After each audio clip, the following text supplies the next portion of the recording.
It was a cold and windy morning. All the engines had left the shed for their day's work. Except Frank. His engine would not start.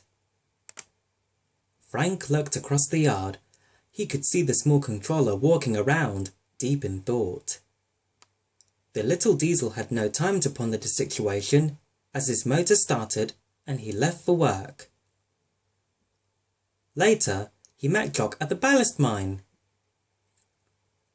It wasn't only Jock and Frank who were worried about the small controller, the others were too. Some nights later, the small controller had summoned all the engines and crews to the shed. The engines and their drivers were stunned by the news.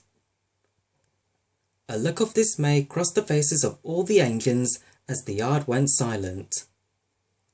Later that night, the engines talked about the situation. The next morning, the mood in the shed was a sombre one.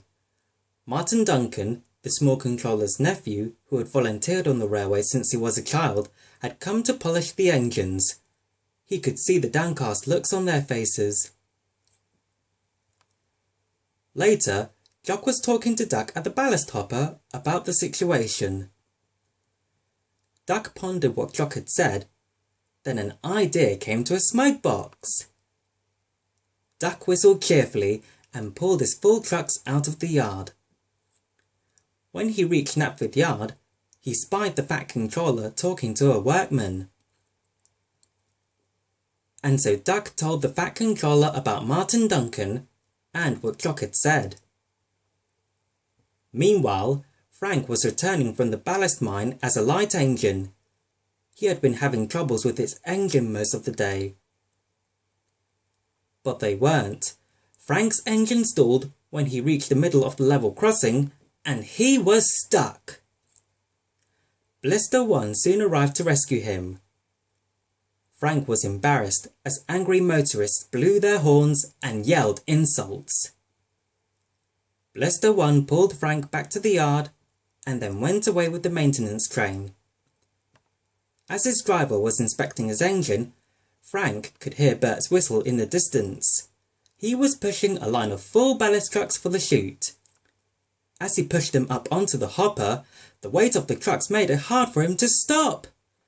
The trucks plunged off the end of the hopper. Ballast lay everywhere. The workmen soon came to clear the mess. Bert felt terrible. The week's end soon came. All of the Isledale engines and railway workers gathered in the yard for a small retirement ceremony. Duck soon arrived with the fat controller, thin controller, and the manager of the mountain railway. The fat controller stood on a crate and raised his hand for silence. The yard erupted in whistles and cheers. The fat controller kindly waited for the noise to die down. The small controller then stepped. Rex looked over at Mike. Martin Duncan was amazed as his uncle summoned him forward. Once again, the yard echoed with cheers and whistles.